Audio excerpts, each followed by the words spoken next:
Welcome to the Love the Star podcast. I'm Bobby Belt, Dallas Cowboys insider for 105.3 The Fan in Dallas, joined as always by former NFL scout Brian Broaddus, the Super Bowl winner. He is now the co-host of the G-Bag Nation, 2 to 7 p.m. Central, Monday through Friday on 105.3 The Fan in Dallas. He's also the pre- and post-game co-host on the Dallas Cowboys radio network, which is a seasonal job, and that one came to an end because the Cowboys did not make the postseason under Mike McCarthy this year.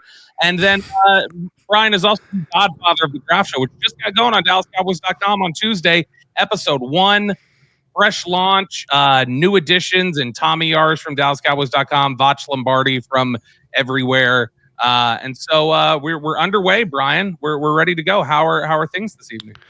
Doing well, Robert. Thank you very much. Yeah, it was very exciting with the draft show going off today. As you mentioned, we got some new talent on board, new scouts. I'm looking forward to working with you. We have kind of a rotating system because we have 7 guys that are going to be a part of this. And so, everybody's going to get an opportunity to come on and say their, say what they think about the direction of where this draft needs to go, have a chance to evaluate some players.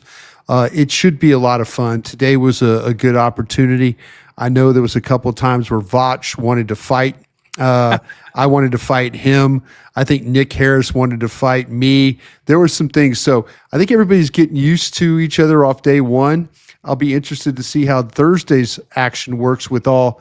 Vach will be the one rookie on board there, but it should be a lot of fun. It should be a really good year. Really excited to be a part of that. And always thank Derek Eagleton and DallasCowboys.com, the Jones family, for allowing us to have the platform. I've always said this, Bobby, and you know this. It's the investigation and the education that we try and provide. And if you're watching our show right here and you're not a Dallas Cowboys fan, we talk about the entire draft. So it's not just always Dallas Cowboys specific. It's very much about every pick that's made, the players, building boards. So if you're a fan of the Giants, the Buccaneers, the Steelers, we clearly welcome you to listen to the draft show because we're going to talk about players and hopefully you'll learn something from it. Yeah, absolutely. Every year, and like you mentioned, it's not just about the Dallas Cowboys; it's about draft in general and learning about players. We have a lot of different people who listen to the draft show who have no interest in the Dallas Cowboys. That they just that's fascinating to me, and I really appreciate that. I love the fact that fans from other teams feel enough. And I've had NFL coaches from other teams come up to me at the combine and tell me that they listen to the draft show and learn a lot about what's going on. So it's a labor of love. It's not easy. There's a lot of work that goes into it, but man, it is so worth it for those 3 days that we get to work on the NFL draft there at the Star in Frisco. Yeah, absolutely. Always love it. And we will be in Indy at 105 through the Fan. We'll be there in Indy for a couple days. I know you're going to miss it. I'll take lots of pictures for you. But we'll be in Indy, and we will also, I'll be, weather permitting, Friday I'm going to go out visit my friends at Exos, get a look at the kids that they got out there in North Texas this year. I think I don't want to out their list, but I think there's definitely a few of your first round grades are sitting out there, Brian. But it'll be a good group, and I'm excited for it. And the reason I'm excited for it is because it's the one thing that I feel like I can get excited about right now. After some news that we got late in the day on Tuesday, we had heard on Monday the Chicago Bears had requested to interview Mike McCarthy for their head coaching position. It is one of 80 people that the Chicago Bears have requested to interview with, along with the Jets. But they'd put in a request. It had not been answered for over 24 hours, and people were feeling like, okay, what's the holdup here? And the more I was talking to people, the more it sounded like Wednesday. Wednesday's the day where you'll hear a decision, because that's when the contracts expire officially, and that's when Jerry will address it. And if you heard Jerry post-game, he said, well, he's under contract right now. He's under contract. And so it very much did feel like, okay, Jerry doesn't even want to address this until, nope, once your contract's up, then we'll answer some of these questions. But otherwise, we're not going to do it. But then we get the report from Adam Schefter on Tuesday night. The Cowboys did decline permission for the Chicago Bears to speak with Mike McCarthy. And that feels like a decent indicator that they're at least trying to work on something.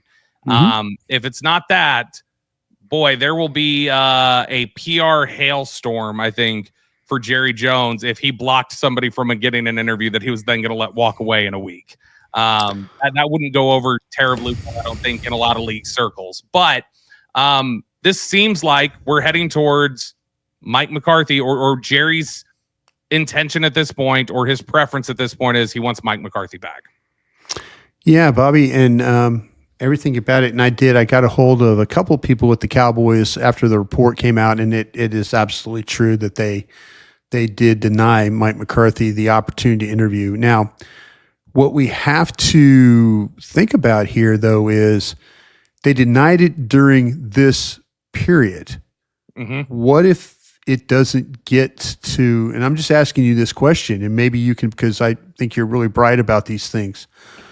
What if Jerry and Mike don't come to an agreement, and then Mike's free to go and talk to the Bears anyway, right? If in fact his contract is up. Am I correct about that? I mean, they could deny him permission once he's still under contract, or while he's still under contract. But once he's out of contract, they can decline it for up to a week. They can decline it up to the 14th. Okay.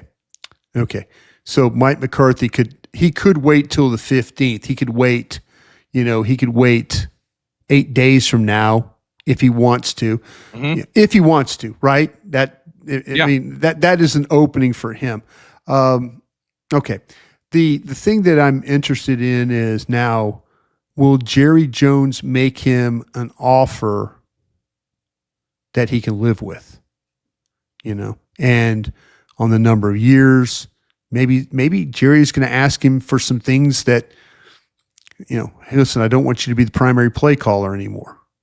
I want you to move on from this coach. I want you to bring back Mike Zimmer. If Mike leaves, I want you to bring in Matt Eberflus. Or is Jerry going to put demands on Mike McCarthy that maybe Mike McCarthy doesn't want to live with? That very well could be. It's one of those. I'm not going to fire you, but I'm going to make you want to quit. It could be that kind of a situation. But I think, again, if you wanted him to quit, you'd just approve him interviewing with the Bears, I would think. You would approve, but he's trying to Mike. You would shift it to Mike as Mike, you decide if you want to go do this interview. We're going to approve it, but you decide if you want to do it. Okay, but I'm saying this in a way, does Jerry use it as leverage to get Mike to take the job, but get certain stipulations that he wants in there? Does that even make sense? That you're using it as a leverage point to get him to accept the contract you want. Yeah. Yeah. I mean, could he say, okay, well, I'm going to pay you X amount, and I'm only going to give you, instead of 5 years, I'm only going to give you 3 years. And this is how we're going to do it. So I want to believe, this is going to get done.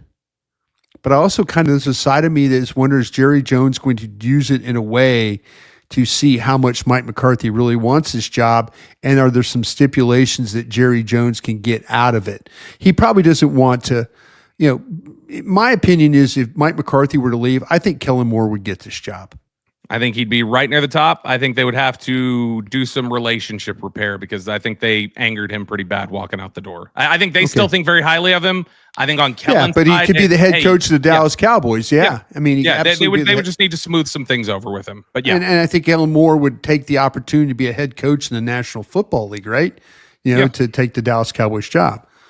So to me, I'm always, until these things are, until the T's are crossed and the I's are dotted, I'm always curious about these things. Is Jerry going to do something that, is going to, make Mike like, listen, I want this job, but I don't want it under all these stipulations that you're putting on me right now. And, maybe you're asking me to have this coach, and maybe it's about getting rid of guys. We saw what happened several years ago when all of a sudden, Mike McCarthy got rid of George Edwards and got rid of Skip Pete and started just, getting rid of guys that Jerry Jones really liked. What did he do?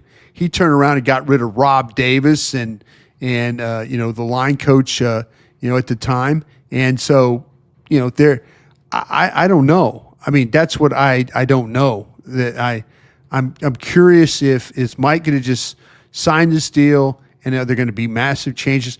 I personally would ask that Mike McCarthy, if I was Jerry Jones, not to be the primary play caller.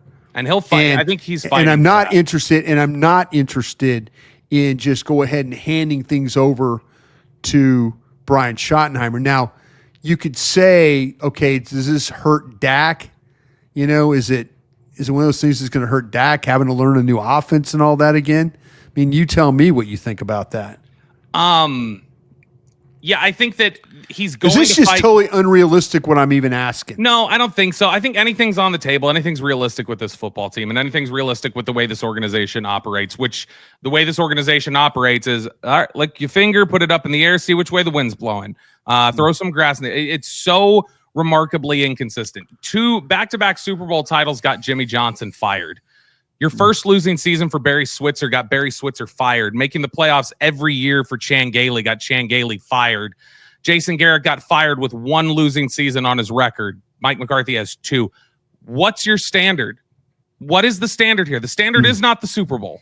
That's been that has been established. If you give Mike McCarthy an extension when you've got this long line of firings and departures that came with stronger resumes, arguably, than all of what McCarthy did, what is your standard? And when you talk about, and not that you were saying this is what they're doing, but you wondered, could they be setting something up? Or, let me see if I can get some leverage and get a certain. That's kind of what I was wondering. You know, do you want to bargain for your head coach, or do you want to just hire who the best head coach is? If you want to go get a bargain, by all means, go down to the thrift store and bring you back a Mike McCarthy. Have at it. If you want the most competitive setup, then you shouldn't be talking to me, not you, but the Cowboys shouldn't be talking to me about deals or let's get it this way. Don't tell me I wouldn't believe the check you'd write if you're trying to nickel and dime on a coach contract where there are no salary caps, because that tells me that it's a little insincere to say that. And look, I know their ears have gotten pretty big over at the Star in Frisco. I feel like real big. Yeah. And so I'm sure I miss certain people over there. As people are listening to this and potentially getting upset by this, I would just say, as you're sitting here jotting down all the things that you think I've said that are so offensive, what's unfair? What's unfair about any of it? Because criticism alone is not unfair. So what's unfair about what I'm saying? And what is it that you can point to and say is even wrong? I mean, all of that's just legitimate. Jimmy did get fired essentially after back-to-back Super Bowls. Switzer had 1 losing season and got pushed out. Gailey made the playoffs every year and got pushed out. Jason Garrett had 1 year where he had a losing record, and his quarterback. They should have got mad at me for that because I tried to get him fired for 3 years. So. His quarterback. I'm in your boat. I'm in that same boat as you. Yeah. His quarterback went down the year that he had a losing record, and a lot of people say, "Well, the quarterback went down. Mike's 2 losing seasons." Okay, yeah, but let's look at this logically. Dallas was 2-0 when Romo went down, and then went on an awful losing streak, and then he started 2 more games. They went 1-1. They were 3-1 when their starter was in there. Yeah. The Cowboys, both of those years that McCarthy had losing records, they were 2-3 the first year with Dak in there, and they were, what was it? They were 3-6 this year when Dak went down. Not an excuse. Don't tell me it's because of the quarterback, because they played better when the quarterback went down. So it's not a legitimate excuse to say, well, it's because of the quarterback. Nope, just like you can't say, well, it's because of the injuries. I'm just trying to find out. And I would love to get an answer on this from Jerry, and I don't think Jerry would give us any sort of definitive line. But I think the biggest question facing this football team right now as they head into 2025 is, what are your standards? What is the standard for everybody? What is the line that says this is acceptable, this is not acceptable? Because we went from, like I said, guys getting fired for Super Bowls or first losing season to 2 weeks ago, Jerry standing out in front of the locker and saying, boy, Mike McCarthy had those boys playing like they were in the Super Bowl. Don't tell them they were eliminated. That's the high bar. That's what we're saying. All right, let's run this back. Let's do this again. I can't fathom it. I can't follow it, Brian. I just don't think they want to make a change. I think there's people in the organization that do want to make a change. Sure. But I don't think the gentleman who is the general manager wants to make a change. Nope. I don't think he wants to go through the process of trying to find a head coach. I really don't. And man, there's a side of me that thought that he was going to ride this thing with the quarterback. I thought he was going to ride this thing with the coach, and change things up. But it's about being comfortable, and he's, when it's different, it's different when you're Trent Baalke and you're Rand Carthon. You're these guys that, Rand Carthon at Tennessee got fired today. Trent Baalke probably should have been fired at Jacksonville. It's a little bit different going through a coaching search when this could very well be your last one. Mm-hmm. And the Cowboys don't treat it that way, because they're going to do things their way and the way they want to do it. And, like I say, I don't think Mike is a terrible person or anything like that. I just like to see a little bit different direction. I'd like to see him be more of the head coach than I would be the play caller. That's the thing. That's the thing that bothers me the most about Mike McCarthy. But I totally understand what you're talking about with the standards and with ownership and stuff like that. We will see where it evolves from here. As it stands now, it looks like at least it's trending towards they want McCarthy back, even though we don't have a lot of specifics yet. And I think a lot of this is because I honestly don't believe Jerry had his mind made up on Sunday when he last spoke to the media. I don't think he knew what he was doing. I think you're right about that, Bob. I think you're right. And so that's, I mean, there's a lot that still remains to be seen and a lot that remains to be finished and established and worked on before we have some sort of answers. But that's where it stands right now. You are listening to the Love the Star podcast. The Love the Stars and Odyssey podcast. You can find it on the Odyssey app or wherever you get your podcasts. All right, Brian, the season did come to an end. The Cowboys finished 7-10. They will have the 12th pick in the NFL draft, which is funny because a lot of people you talk to, it sounds like they're saying, there's maybe around 12 first-round grades for a lot of 15. teams. And you got 15 this year? 15. No, there we go. Okay, so I know that there are at least a few teams that I've talked to outside of Dallas that have said, we feel like there may be about 12 first-rounders this year. Sure, Good, sure. You're right on that cutoff line. And considering two quarterbacks may go in the top 12, who I think most teams are not going to have first-round grades on, they're in the top 12, but they're in need at a position. There's a good chance you're going to have a first-round graded player slide to you at 12, which is a good position for Dallas to be in. But as we look back on this season, I wanted to kind of just do some final grades for specific individuals with this football team, coaches and players, guys who either we feel like maybe underperformed or guys who I think there's a question because maybe they played well for some of the season, they didn't play well in other parts, and what we take away from that. So I'm going to lead off with a coach here. First grade for you, Brian. Mike Zimmer. Is it an A, B, C, D? Yeah, you can throw in F? pluses and minuses if you like. I think he was a C plus.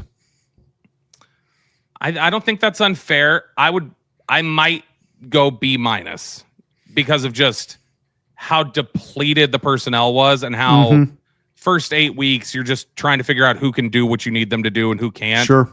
I feel like once he figured out who his personnel was, he coached up a fairly solid defense for most of the time. I love Mike. I've worked with him for a long time. I have a lot of respect for him. What pained me is what he said in his final press conference, that he should have done things his way to start the year, and he regrets that. Yeah. I wish he wouldn't have done that. I wish the minute we got to Oxnard, I wish he would have been that mean SOB that he has been throughout his career and how hard he coaches. I love Mike. I really do. But the fact that he let part of the season get away from them because he wasn't who he was, that doesn't sit well with me. So, yes, did they rally? Did they figure things out? Did they get better? Did he hunt matchups? Did he help Micah Parsons? Absolutely. But the fact that he let a chunk of the season go away because he wasn't who he had been in the past, that's disappointing to me, because I thought he was going to be that guy that was going to come in. He did a fine job, but he let that first month to 6 weeks of the season that killed them. And he should have been who Mike Zimmer's been throughout his career. And so that's disappointing. C+ for me. Yeah, and I understand all of that. I do think that it felt like he didn't want to. He thought they had some good things going, and he didn't necessarily want to disrupt everything right away, I think. And just, all right, let me see if some of this can just blend a little bit. And I think over time you realize, all right, I need. You should have watched. What I believe if you watched the Green Bay game, you would have switched everything up that they should have done. You know what I'm saying? That you had to come in. You should watch the Green Bay game and thought, man, we could potentially get blown out. And you know what happened? First 5-6 weeks of the season, you got blown out. Whether the players didn't buy in, you didn't buy in, it just that was not what Mike Zimmer is. That's not what he is. And I was disappointed to hear him say that in week 18, that he would have done that differently. And things might have been a little bit different here, but they're not. They're 7-10, and we're talking about potentially a coaching change. Really quickly before we go to a couple more players, are we both in agreement that we would give A grades to Greg Ellis and Jeff Skinnia for the job they did with Carl Lawson and Osa and bringing on a ragtag group? I think those are two coaches I would look at bringing back, whether Mike Zimmer's coming back or not. And I would do the same thing with Alex Loomis and Terry Gray and Henry Schroka and guys who were tirelessly hunting for defensive linemen that whole training camp. I give them credit for, but the coaches did a hell of a job. They took whoever they had, they weeded out the guys they didn't want, and they kind of put that thing together where it was a respectable defensive line by the time they played, by the time that the final gun went off last week. All right, let's go to one of those defensive linemen, a guy who really struggled early on, but it feels like picked his head back up, had a bit of a difficult close to the season. Overall, are you saying this is a positive year for Mazi Smith? Yeah, positive in a way that he played hard, and especially played hard in division games. One of the sacks that Micah Parsons had, I believe it was a second sack, Mazi Smith had a big part of that. Micah and Mazi were right next to each other, and Mazi, he pushed, Dieter, the center, and the guard back into Cosme, back into the backfield, and it made Daniels have to kind of hunt and find, and he tried to step up, and there was Micah Parsons right there ready to make the play. So Mazi's effort, they threw a screen in that game that went to the outside, and who ran from the defensive tackle spot all the way to the outside to keep it like a 4 to 5 yard gain? Mazi Smith. Effort was better. Intensity was better. Still has moments where he comes and goes, but by far he wasn't the liability he was last year. Yeah, and I think if I'm going to give him a grade, I'm going to go ahead and say, if I'm grading on a curve with expectations and where I thought he was in the middle of the season, I'm going to give him a B. Because I felt like Mazi Smith, more impressive than fixing some of the technique stuff. Mm-hmm. When you start hanging your head, it's really hard to pick it back up. Yeah, and they deserve the coaches, and Mazi deserve a lot of credit for pulling out of what was looking like a dark headspace that was similar to the one that Tristan Hill and Taco Charlton had gotten into and couldn't get out of. He went from an F to a C, in my opinion. Fair. Okay, F to a C. That's fair. All right, Jake Ferguson. Is Jake Ferguson arguably the most disappointing player this season? Jake Ferguson, unfortunately, the injuries played a role in what happened. He got banged up throughout. He was having to play hurt. We didn't see the 3rd and 18 receptions.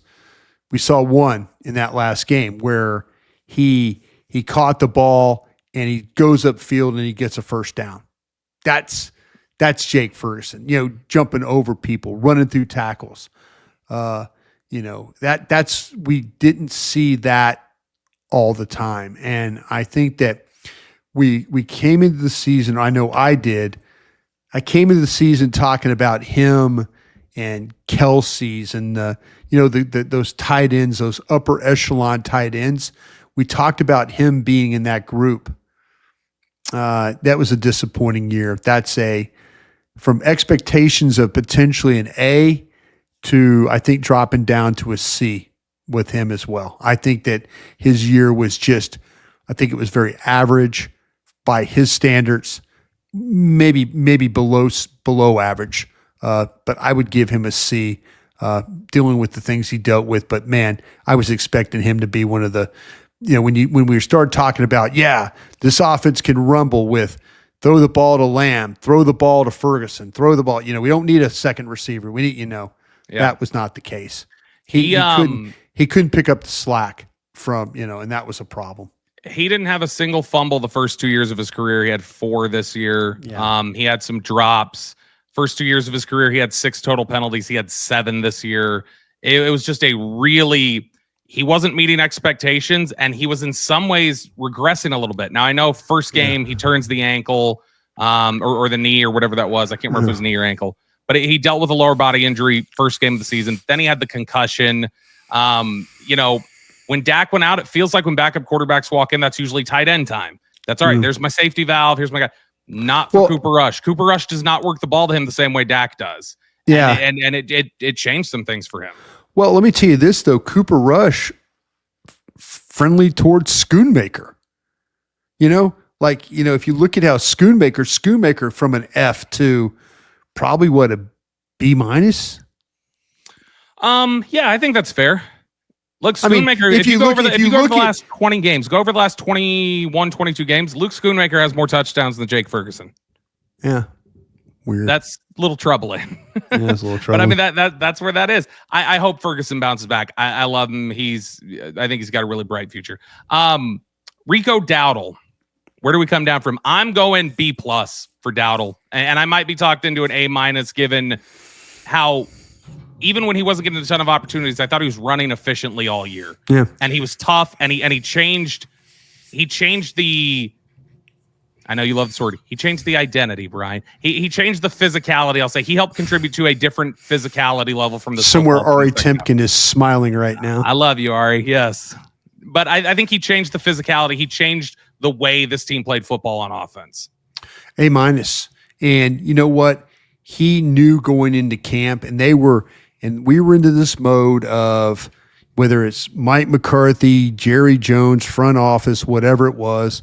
This insistence to play Ezekiel Elliott, split reps and all that. Rico Dowdle knew that he was the best back, and he was just waiting. What's even just crazy to think about is that San Francisco game where he was put on the inactive list for an illness. Yeah. And you're like going, why? That fever going to the stadium. Yeah. So anyway, here we are. He when given the opportunity, he had the exact same number of yards as Tony Pollard had this year. And I think he did it on 35 less carries. So Rico Dowdle, A- for me. Great job of, we knew going into camp he was the best back. We saw him as the best back. When he got the opportunity to shine, he was the best back. You look at all the wins that you had this year, and there weren't many, but every one of them, he played a major role in that win. He won the Pittsburgh game for you, the way he ran the football. Let's throw one more out here, and I'm going to finish on what I think will be a high note, because I don't think we've talked about this guy at all this year. I genuinely don't know if during the regular season his name came out of our mouths. It maybe did, but I Brian Anger? No. A guy who I think we were both critical of leading into the season, and I thought overall whole body work was a pretty solid football player for you most of this year, and that was Malik Hooker. I thought Malik Hooker, outside of his celebrating a little too early against Washington with Mariota running on fourth down, I thought overall, especially with some busts in the secondary early with Kalen Carson and some other things, I thought overall Malik Hooker was not bad this year. And so I'm giving Malik Hooker a B. You're much more kinder than me because I think they need a free safety. But then I mean, Malik Hooker has proved me wrong before. I don't I think they need to. I think they need to be better at free safety. I just do. He made that tackle on Marcus Mariota because he realized that he made a huge mistake. Yeah. Thinking it was done, and then that's the fastest I've seen Malik Hooker move all year to get to a ball. I think me personally, this is not axe grinding Brian Broaddus guy. I'm not trying to be that. I honestly, if you could give me a free safety with real range, real cover ability, real tackle ability, I am dying for one of those guys. I am dying for one of those guys. I'm not going to be as positive you with that. I think Malik Hooker's like a C, maybe even lower than that. I'm just not a big fan of his work, and I think they could do better there. You are listening to the Love the Star podcast, the Love the Stars and Odyssey podcast. You can find it on the Odyssey app or wherever you get your podcasts. All right, Brian, it is now time for our Dean Julia Love the Star mailbag, where we turn things over to our dear sweet listeners, get their thoughts, their comments, their questions, talk about the things they want to talk about. We got a lot of different questions for people here. So we're going to go, let's start with this one. From Caleb, what are your expectations for the current relevant rookies and second-year players going into next season? So out of the guys they drafted last year and the guys they drafted this year, who are you looking at saying, I'm expecting a bigger year from them next year? Whether that be out of necessity, like I need it to click, or I think they're on the path to have this work. I'm now interested. Let me ask you this. Does Awesome Richards fall into the categories you're talking about? Or is he older than that? No, he's this would be year 3 coming up for him. So yeah, I'm going to say this. I think I'm going to need Awesome Richards to compete for the left tackle spot. I think I'm going to open that up between him and Guyton over there. Mm-hmm. So I need Awesome Richards to be there. That's one guy. I feel like I'm going to need Nealon to be a much better player. I think Nealon's going to have to start for you this year. Yeah, I think DeMarcus Lawrence's time is done here. I do too. And so I think Nealon is going to have to be that guy. So I need Awesome Richards to step up and be very, very competitive and try and win that job. And we'll see what happens with him and Guyton. I was hoping that Guyton was going to have a really good game and go into 2025 with some positivity, and like some people say, hey, listen, bro, to be a pro, you're going to have to do this and you're going to have to do that. And you're going to have to be better at this and all that. I think the kid cares, but I think there needs to be more there. And, not all of it was poor play. I mean, the penalties were bad, but he needs to be more he just needs to be more locked in on things. He needs to learn how to be a pro. But I need Awesome Richards to step up and be a very competitive guy and push him as much as he can. Have you ever known of a position coach who maybe excelled with a part of the position group, but not the entire group? So when you look at the Cowboys offensive line, Solari, probably you could say you've seen some growth from your interior offensive lineman here, and it's the tackles where you feel like this is not where it should be right now. Is there a coach? Is that possible for an offensive line coach to just be better with interior guys than guys on the outside? Are they coached by a different guy? The tackles? I think at training camp they were always split up, and I'm sorry, I'm a terrible Cowboy evaluator here when I don't know who the assistant line coach is. But I'm thinking there was that split kind of deal. And maybe, like, okay, you go take the guys, I'll take the guards and the centers, and we're going to go and we're going to work. And, maybe they flip flop a little bit, but you're right. There's some guys. How does Hoffman and Bass and BB and Tyler Smith? I mean, these guys are good players, and then your tackles struggle a little bit. I wonder. Steele regressing, Guyton not going along. Steele got better the last 8 weeks of the season. Yes, he did. And I because think the first 8 weeks of the season he wasn't very good. I'll be honest. When you look at Steele, he looks to me like the last 8 weeks he was playing technique-wise more like what he played with under Joe Philbin. So I don't know. No if I would question. I don't know that. I don't know. But that I wonder. Like I say, is there something in the offensive line that they're splitting the reps or the coaching reps, and you're not getting the total development? I'm sure somebody's going to listen to this and they're going to correct me on it. But if that's the case, I'll accept that. All right, let's go to the next question here, Brian. Do you have a guy real quick? Do you have a guy that needs to get better? I mean, it's easy to say Tolbert and all those guys.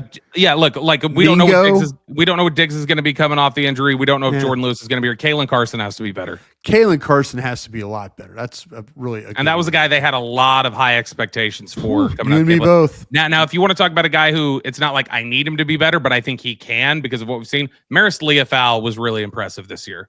I agree. And his growth could, I think you could say, man, if you can get Overshown back healthy, that's not a bad couple. I will say this though, to play with.